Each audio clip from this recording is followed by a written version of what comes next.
Hey now! What is up, everybody?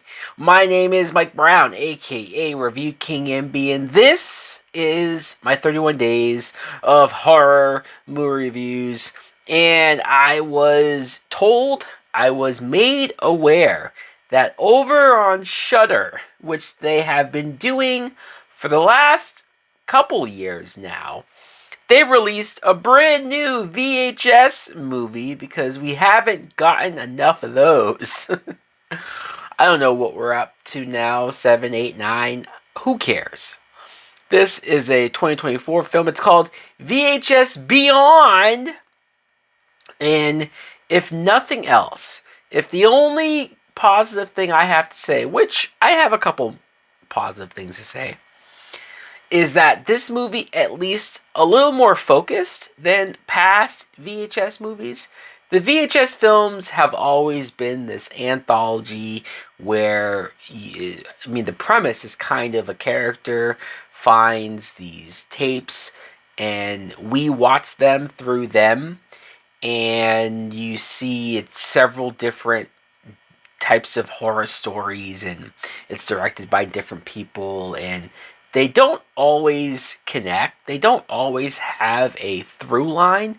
A lot of times I used to complain about how random some of the other stories are and how they don't have anything to do with, or how they don't coincide with anything else that's really going on in the world.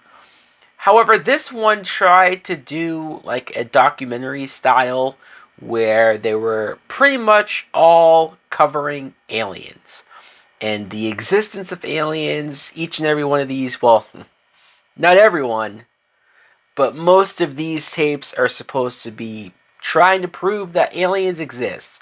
So I appreciated that it was all centered on that.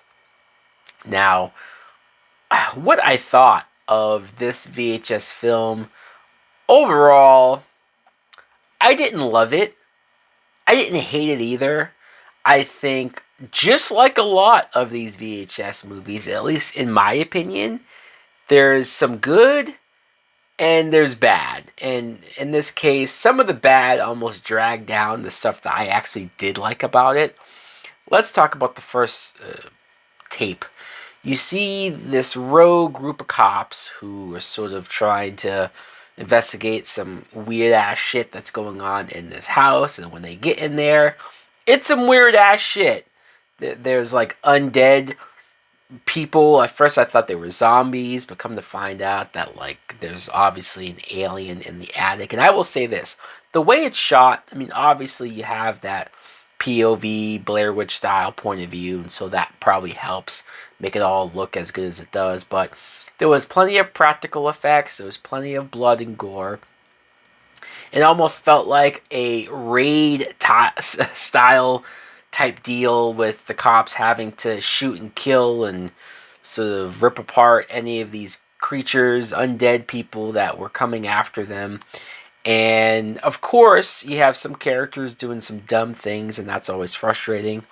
But once they got to the attic, once they got to like the source of everything, I appreciate that it was a practical costume, but it looked so goofy and rubbery, and its face and beak almost looked like Howard the Duck. They tried to create something scary that was up there, but it almost ruined it. Everything else, though, I have to admit, I thought was pretty decent. The second story was surrounding, I think she was a Bollywood actress, very famous, and you had a group of people who were upset that, like, they weren't getting those opportunities, and so they wanted to, I don't know if they wanted to expose her or just fuck with her, I don't know, but they get in there, and you come to find out, now this is one of the first stories that has nothing to do with aliens, by the way. You find out that, like, she's a robot, or fuck it, maybe she is something else, right? But she looked like a robot, and she was wearing different people's faces. She finally loses her shit because somebody said to her, hey, you can do whatever you want. So she, of course, does whatever she wants, and she kills everybody on the set. I was a little less interested in that. It's certainly not the worst story that we got here, But at the time, I just sort of felt like, what is this? The third story, I'm going to go out on a limb and say that this is the best fucking thing that is in this movie. The third story is a group of bungee jumpers, and there's a bunch of them who are up there, and they're all excited. They're all going to do it. The one guy is super nervous, and then they look out the window before they jump, and there's this alien ship, and it's almost a full-blown invasion, because on the other side, you see the military coming, flying in to try to deal with it. They, of course, go down, and the sequence of the main character with the camera falling out of the plane, falling God knows how many feet in the air, that looks super good. I mean, I don't know how they were able to pull that off with whatever the budget was for this. I'm sure it wasn't all that big. They made that look very good. And then once they get to the ground, I mean, obviously the gore, the practical effects, a lot of the kills looked really good. There was one particular character that got their face ripped open and you saw their skull. I thought, like, fuck, that looks a little too good. Maybe they recruited somebody who was willing to die for this movie.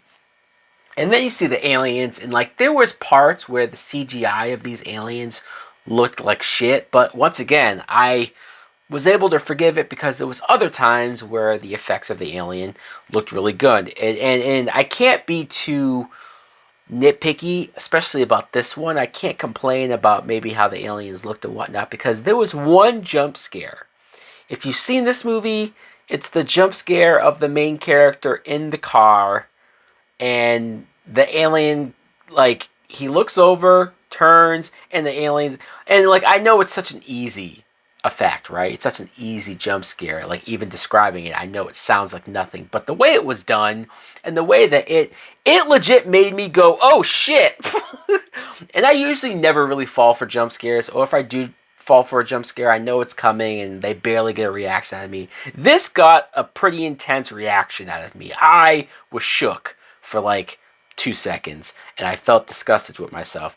But I have to admit, I was blown away by that particular one. The next story is this lady who's running like a dog training program, and I did not like this at all. At the end of this movie, we see in the credits the people that wrote and directed each and every one of these stories, and this one was written and directed, or at least co-written, by Justin Long, and I assume his brother. I like Justin Long. I do. He's a super nice guy. I don't want to be too mean. In fact, if I didn't see his name on this, I probably would have been a lot more mean. Because watching it, I just thought, what the fuck? I just thought it was terrible. I thought it was silly. I thought it was goofy. And the end result of like, oh, this lady is creating and turning people into actual like human dogs. I didn't find that scary. I thought the effects looked very dumb and very fake, and like the one shot that was supposed to be the face of one of the human dogs, it looked like a furry plush toy. Like you literally saw the glass eyeball, and I was like, can we just move on from this, please? It was bad, and I'm sorry, Justin Long, but it was bad. The next one was a woman who was investigating UFO sightings.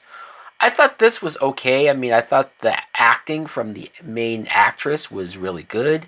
I thought she pulled off what she was doing, and I was at least curious as to what she would find. Now, obviously, you get to the point where she does something insanely stupid by herself going on to the ship. And it's like, well, this can't go well. What did she expect would happen here? The end result was super freaky and fucked up and kind of hard to watch. That was directed by Katie Segal and written by Mike Flanagan. So those two working together in anything related horror, I guess you can't help but give it up for them. In the very last story, it was supposed to be the build-up. It was supposed to be like, yeah, all the documentary stuff that was in between each story, and that was all coming to this. The proof that aliens exist. I kind of thought this was one of the weaker ones. At least this was involved with aliens, because a couple of them weren't involved with aliens, like the dog one. What did that have to do with any of this? But this last one was super underwhelming, and I just didn't feel like it was effective or scary enough to end the film on. So a big mixed bag. I saw a lot of people saying that this was great or this is one of their favorites, and I don't know. I haven't really been nearly as scared since the first VHS. I thought that first one was very effective, especially that bat lady. Like, I'll never forget that. This one, the bungee jumping people, that story will probably stay with me. That was super effective. Everything else, though, I would almost say skip. Maybe watch the Mike Flanagan one. I thought that was decent. Anyways, guys, let me know in the comments below if you too saw VHS Beyond. Oh shit, it's a current film. I should probably rate it.